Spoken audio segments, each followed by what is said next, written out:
بسم الله الصلاة والسلام على رسول الله وعلى آله وصحبه ومن والاه ውድ ተከታታዮች እህቶች ወንድሞች ሁላችሁም በእናንተ ላይ ይሁን ኢንሻአላህ እንደተለመደው ዛሬም አዲስ በሆነ ሀሳብ ያው ተያያዥነት ያለው ቢሆንም ግን እንደ ተጨማሪ መገሰጫ ወይም ምክር ይሆናል ብዬ ያሰብኩ አንድ ሁለት ሐዲስ እናያለን።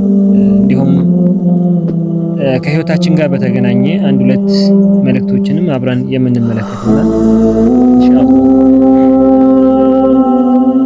እንግዲህ ያው በዚህ ዓለም ላይ ስንኖር ብዙ አይነት ክስተቶች ያጋጥሙናል። ብዙ አይነት ገጠመኞች ይከሰታሉ። አብዛኛው ብዙ ጊዜ ሰው በውድድር ውስጥ ነው ያለው። ይሄ ያው የታወቀና ግልጽ ነገር ነው። ብዙ ጊዜ ውድድር ላይ ነው ያለነው። ቀድመን ለመገኘት ወይም በልጠን ለመገኘት በሀብትም ሊሆን ይችላል፣ በእውቀትም ሊሆን ይችላል፣ በዝናም ሊሆን ይችላል። በቃ የትኛውም ነገር የበላይ ሆነን በልጠን መገኘትን እንፈልጋለን። በዛ ላይ ሁሌ እንደተወዳደር ነው ማለት ነው። በገንዘብ በኩል የበለጠ ሀብታም ለመሆን ጥረት እናደርጋለን። እንዲሁም በሰዎች ጋር ካለን ግንኙነት ላይ ይበልጥ ሰዎች ዘንድ ከሌሎች የበለጠ ተወዳጅና የተከበርን ሆነን መታየትን እንፈልጋለን። ያው ይሄ የሰው ባህሪ ነው፣ የሰው ጸባይ ነውና ምንም ማድረግ አይቻልም። ግን ይሄን ስናደርግ ወይም ስንወዳደር ዱንያ ላይ ያለ ዱንያ ስንወዳደር አኺራችን ላይ እንዴት ነው የሚለው ትልቅ ጥያቄ ይሆናል ማለት ነው። እንወዳደራለን። ለምሳሌ በዚያ ስራ በዚያ ገንዘብ ላይ ሀብታም ለመሆን እንጥር ይሆናል። ግን ያን ገንዘብ የምናመጣበት መንገድ ሐላል ነው ወይስ አይደለም የሚለውን ጥንቃቄ እናደርጋለን ወይስ እንዴት? ለምን አሁን ገንዘብ ከማቻን ይሰበሰብና ለትንሽ ጊዜ ልንደሰትበት እንችላለን። ግን በሐላል መንገድ ካልመጣ ወይም ሸሪዓው በጠበቀ መልኩ የማይመጣ ከሆነ ነገ እሳት ውስጥ የሚያስገባኝ ነው። እንዲሁ ማለት ነው። ልክ እንደዚሁ ለምሳሌ አሁን እንሸጣለን፣ እቃዎችን እንመዝናለን፣ እንሸጣለን። ግን ያንን እቃ ከመመዘናችን በፊት ራሳችንን እንመዝናለን ወይ? ይሄ ትልቅ ጥያቄ ነው ማለት ነው። ለምን ከተባለ ለምሳሌ አንድ ሰው የሆነ ስራ ይሰራል፣ የሆነ ሽያጭን በኪሎ ለመሸጥ ከፈለገ ያንን እቃ ወይም ያንን ሊሸጠው ያሰበውን ነገር ከመመዘኑ በፊት ያ እንዴት መመዘን እንዳለበት ለምሳሌ ሚዛን ሳይቆርጥ ወይም ሳያጭበረብር ወዘተ የሚገዛውም የሚሸጠው ሰውዬም እንዲሁ የማይሆን እቃ ወይም የማይሆን ቢضاع አምጥቶ ላለመሸጡ እንዲሁም ደግሞ የሚገዛው ሰውዬም ከዚህ ካመጣው ሰውዬ ላይ በትክክል ሚዛንም ሳይቆርጥ ሆነ ሳያጭበረብር ሳያምታታ ባለው በገበያ ዋጋ መግዛቱ እና የመሳሰሉ እነዚህን እንዴት ነው በምንሽቀዳደም ሰዓት በምንወዳደር ሰዓት እነዚህ ነገራቶች ልብ ልንል ይገባል በሚል ነው። አንድ ለምን የአላህ መልእክተኛ ሰለላሁ ዐለይሂ ወሰለም በዚህ ላይ ያነሳሱ ነበር ማለት ነው። በዚህ ላይ እንድነሳሳ ኸይሩ ናሲ አንፈዑሁም ሊናሲ ይላሉ። ከእናንተ ላይ በላጭ ብሎ ማለት መልካም ሰው ብሎ ማለት ለሌሎች ሰዎች መልካም የሆነ ነው ወይም ለሌሎች ሰዎች ጠቃሚ የሆነ ነው ይላሉ። እና እኛስ ጠቃሚ ሆነናል ወይ የሚለው ጥያቄ ይኖረዋል ማለት ነው። ለምን አሁን እኛ በዚህ በዱንያ ላይ ሀቀኛ ሆነን ወይም ትክክለኛውን መንገድ ይዘን ከሰራን ወይም ሰዎችን ሳንጎዳ ራሳችንም ሳንጎዳ መሀል ላይ ከራሳችንም ሳንለቅ ከሰዎችም ደግሞ ሳንወስድ ያለ ሀቅ ማለት ነው ከተንቀሳቀስን ሁለት ስኬት ይኖራል። አንደኛ በዱንያ ላይ ስኬታማ እንሆናለን። በምንሰራው ስራ ደስተኛ የተረጋጋ ያለምንም ጸጸት የሚሰራ ስራ ይሆናል። ሁለተኛ ሰዎች ዘንድም በሰዎች በሚኖራቸው ግንኙነት ራሱ ምን ይፈጥራል? ታማኝነት፣ ውዴታ፣ መከባበር ሰዎች ዘንድ ጥሩ ቦታ የያዘ ይመጣል ማለት ነው። ለምን الكيس من دان نفسه وعمل لما بعد الموت والعاجز من أتبع نفسه هواها وتمنى على الله ይላሉ። ከናንተ ላይ ብልጥ ሰው ብሎ ማለት ቃሉ ከናንተ ከይስ ብልጥ ብሎ ማለት من دان نفسه نفسን የጠበቃት ነው። አሚለ ሊማ ባዕደል መውቲ ከሞት በኋላ ያለው ህይወቱ አሁኑ ተዘጋጅቶ የሰራ ነው አሉ። ከሞት በኋላ ያለው ህይወት መስራት ማለት ምንድነው? ሸሪዓን በሚጠብቅ መልኩ ወይም ከሸሪዓ ባልተጋጨ መልኩ መስራት ማለት ነው። ምሳሌ እንግዲህ እኛ ወደዚህ ዓለም ወደዚህ ዱንያ ስንመጣ ዝም ብለን አልተፈጠርንም። ዓላማ አለው። አላሁ ሱብሓነሁ ወተዓላ የሰው ልጆችን ለምን እንደፈጠራቸው ምክንያቱን በደንብ ገልጿል፣ ጠቅሷል። ለምን ነው የተፈጠረ የሚለውን ኢንሻአላህ ያው ምናልባት ፈለጋችሁ ኮሜንት ላይ አስቀምጡልኝ። ሌላ ጊዜ ሰፋ ባለ መልኩ እናየዋለን። ግን በጥቅሉ ወደዚህ ዱንያ ወደዚህ ዓለም ስንመጣ ያለ ዓላማ አልመጣንም። እንዲሁም ደግሞ በዚች ዱንያ ላይ ዘላለማዊ ነዋሪ ሆነን አልተፈጠርንም። ለዚያ ከዚች ያለነው የተወሰነች ጊዜ ነው፣ ኮንትራት ህይወት ነው። አንድ ሰው አሁን ለምሳሌ አንድ ሰው እድሜው ከፍ ባለ ቁጥር ወይም ከ1 ዓመት ወደ 2 ዓመት ከፍ ሲል ወደ 3 ዓመት ከፍ ሲል ወደ 4 ዓመት ከፍ ሲል ምን እንላለን እኛ? ማሻአላህ የሰው ህፃን ከነበረ እያደገ ነው፣ ይሄ ልጅ እኮ አደገ ጎረመሰ እንላለን። አደገ ትልቅ ሰው ሊሆን ነው እንላለን። ግን ሐቂቃው ምንድነው? እውነታው ግን እያደገ ሳይሆን እያነሰ ነው ያለው። ይሄ ነው እውነታው ሐቂቃ። ለምን ከተባለ ለምሳሌ አንድ ሰው ወደዚህ ዱንያ ሲመጣ 50 ዓመት ወይም 60 ዓመት ከሆነ ያለው ከ60 ዓመት የ60 ዓመት ኮንትራት ተሰጥቶት ከሆነ ወይም የ60 ዓመት የመኖሪያ ፍቃድ ተሰጥቶት ከሆነ በዚህ ዱንያ ላይ አንድ ዓመት ሲሆነው ስንት ይሆናል?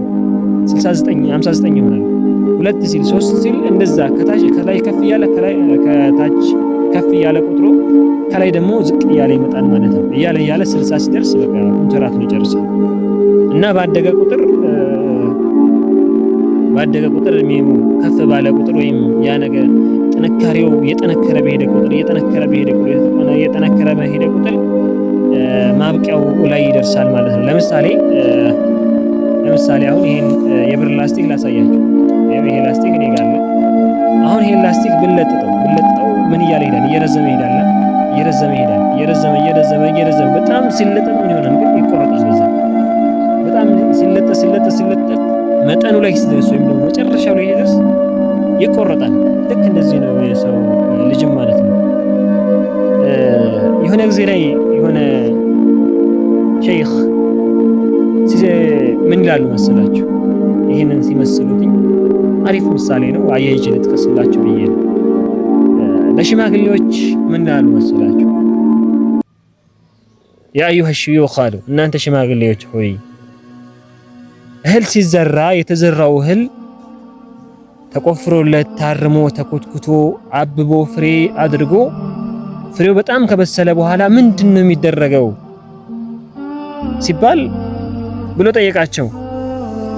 ያ እህል ከበሰለ በኋላ ያ እህል ሲበስል ያ እህል በስሎ መጨረሻ ላይ ሲደርስ ምንድነው የሚደረገው አሉ ብሎ ሲጠይቃቸው ያው በጣም ከበሰለ በስሎ ጥግ ላይ ከደረሰ ያው ይቆረጥና ይታጨድና ወደ ቤት ይገባል፣ ይሰበሰባል ሰብሉ ሲሉ እንግዲያውስ ስሙ አሉ። እንግዲያውስ ወቁ እናንተ ሽማግሌዎች ብሎ ማለት በእድሜ የገፋችሁ ሰዎች አምሳያችሁ ይሄ ነው አሉ። ልክ የእህል እንደዛ ተኮትኩቶ አድጎ በቅሎ ሰብል አፍርቶ አብቦ ከበሰለ መጨረሻ ላይ እንደሚቆረጠው ሁሉ እናንተም ከዚህ በኋላ በጣም ገፍታችኋል፣ መቆረጫችሁ ጊዜ የደረሰውንና ተጠንቀቁ አሉ። ተጠንቀቁ፣ ሳትቆረጡ በፊት ተቆርጣችሁ የምትሄዱበትን ዓለም አስታውሱ፣ ወቁ ሲሉ ጠቀሱ፣ ነገሯቸው። አዩሃ ሸባብ አሉ። ለሸባቦች ለወጣቶች ደግሞ ሲናገሩ ምን አሉ? እናንተ ሸባቦች ሆይ አሉ፣ እስኪ ንገሩኝ፣ መሬት ታርሶ መሬት ተቆፍሮ ከተቆፈረ ከተስተካከለ በኋላ እህል ሲዘራበት ሰብል ሲዘራ ምን ይሆናል አሉ ብለው ሲጠይቁ ምን አሉ? ሸባቦችም ያ እህል ከፊሉ ሊበቅል ይችላል፣ ከፊሉ ላይ በቅል ይችላል አሉ። መሬቱ የተስተካከለ ያማረና ጥሩ ቦታ ከሆነ ይበቅላል፣ ግን ከመሃል ደግሞ ከውስጡ ደግሞ የሚጠፋ ይኖራል አሉ። እናንተ ማለት የዚህ አምሳያ ናችሁ አሉ። እናንተ ወደ ዱንያ ከወላጆቻችሁ ወጣችሁ የተዘራችሁ ፍሬ ናችሁ። ከእናንተ ውስጥ በመልካም ያደገ መልካምን ይዞ ሄደ ይወጣል አሉ። ከእናንተ ውስጥ ግን የተሳሳተ መንገድ የተከተለ ይጠፋል አሉ። ልክ እንደዛ ቡቃያ አምሳያ ናችሁ ሲሉ በሚያምር ምሳሌ ያብራራሉ። ለዛ ይሄን ማለት የፈለኩት ለምንድን ነው እኛ ወደዚህ ዱንያ ላይ ስንመጣ የራሳችን የሆነ ዓላማ አለ፣ ግብ አለ። ይህንን ዓላማ ይህንን ግብ ደግሞ አስተውለን እንድንሰራና በደንብ እንድንጠቀምበትኝ የተሰጠን የጊዜ ገደብ አለ። ያ የጊዜ ገደብ በደረሰ ሰዓት ሁላችንም እንሆናለን ወደማይቀርልን ወደ ዘላለማዊ ህይወት መኖሪያችን ወደ አኺራ እንሄዳለን ማለት ነው። አሁን ከተዘጋጀን አሁን ከሰራን ስኬታማ እንሆናለን። ለዚያ ነው አልከይሱ መን ዳነ ነፍሰሁ ወዐሚለ ሊማ በዕደ አልመውት ያሉት የአላህ መልእክተኛ። ብልጥ ብሎ ማለት ከናንተ ነፍሱን የተቆጣጠረ የጠበቀ ነው፣ ከሞት በኋላ ያለው ህይወቱ የሰራ ነው አሉ። ወልዓጂዙ መን አትበዐ ነፍሰሁ ሀዋሃ ወተመና ዐለላህ። ከናንተ መሃል ዓጂዝ ደካማ ብሎ ማለት ደግሞ ምን አይነት ነው አሉ?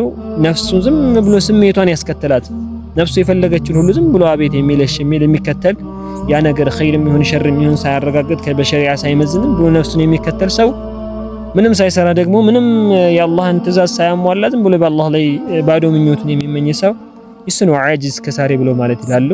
አላሁ ሱብሓነሁ ወተዓላ ከስኬታማዎቹ ለተፈጠሩበት ዓላማ ከሚሰሩት ያደርገን። እንደተለመደው ይህንን ቪዲዮ ለሌሎች እህት ወንድሞች ሼር አድርጉትኝ። ዲን ስለሆነ ይጠቅማን ብላችሁ ካሰባችሁ ምናምን የሚባል ነገር የለውም። ዲን ከሆነ ይጠቅማን፣ ሁሉም የሚጠቅም ነው። የማይጠቅም ነገር አላህ በእኛ ላይ አልወሰነም፣ ረሱል ሰለላሁ ዐለይሂ ወሰለም አላስተማሩም። ጠቃሚ ነውና አስተጋሩ፣ ሼር አድርጉትኝ። እንዲሁም አባል ያልሆናችሁም አባል አድርጉ፣ ተቀላቀሉ፣ ሰብስክራይብ አድርጉ ማለት ነው። ቪዲዮውንም ላይክ አድርጉ። እንዲሁም ሀሳብ ካላችሁ ጥያቄ ካላችሁ ኮሜንት ላይ አስቀምጡልኝ። ኢንሻአላህ በተቻለ አቅም ለመመለስ ሞክራለሁ። ግን ቪዲዮውን ለሌሎችም አሳልፉ፣ ሼር አድርጉት ማለት ነው። አላህ በሚቀጥለው በሌላ ርዕስ ላይ እስከሚያገናኘን ሁላችንም አላህ ሰላም ያቆየን። እናንተም ባላችሁበት ሰላም አላህ ያድርጋችሁ። የአላህ ሰላም ከእናንተ ጋር ይሁን። ሰላሙ አለይኩም ወራህመቱላሂ ወበረካቱ።